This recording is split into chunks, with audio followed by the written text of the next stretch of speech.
बगलामुखी कीलकस्तोत्रम् ह्रीं ह्रीं ह्रीङ्कारवाणे रिपुदलदलने घोरगम्भीरनादे ह्रीं ह्रीं ह्रीङ्काररूपे मुनिगणनमिते सिद्धिदे शुभ्रदेहे भ्रौं भ्रौं ह्रौङ्कारनादे निखिलरिपुघटा त्रोटने लग्नचित्ते मातर्मातर्नमस्ते सकलभयहरे नौमि पीताम्बरे त्वाम्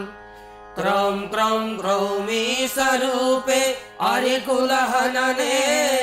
देहकीले कपाले हस्रौ हस्रौ स्वरूपे समरसनिरते दिव्यरूपे स्वरूपे ज्रौं ज्रौं ज्रौं जातरूपे जहि जहि दुरितम् जम्भरूपे प्रभावे काली कंकालरूपे हरिजनदलने देहि सिद्धिं परां मे हस्रां हस्रीं च हस्रीं त्रिभुवनविदिते चण्डमार्तण्डचण्डे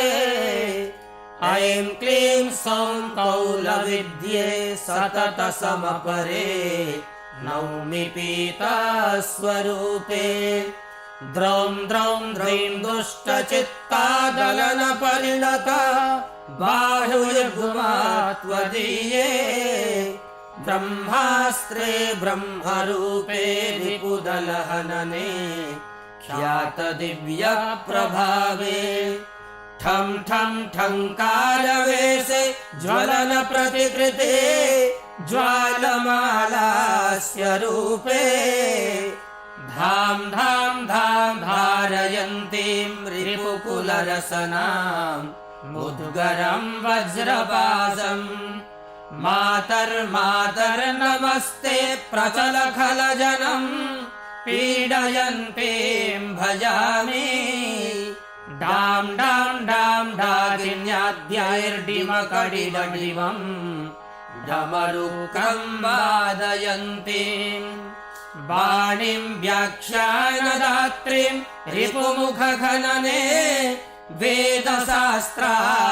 वेदशास्त्रार्थपूतां मातश्रीभगले परात्परतरे वादे विवादे जयम् देहि त्वं शरणागतोऽस्मि विमले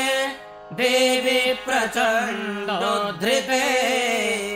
माङ्गल्यं वसुधासु देहि सततम् सर्वस्वरूपे शिवे निखिलमुनिनिषेव्यां स्तम्भनं सर्वशत्रोः समपरमिह नित्यं ज्ञानिनाहाररूपम् अहरहर निशायां यः पठेद्देवि कीलं स भवति परमेशी वादिनामग्रगण्यः कीलकस्तोत्रम्। ॐ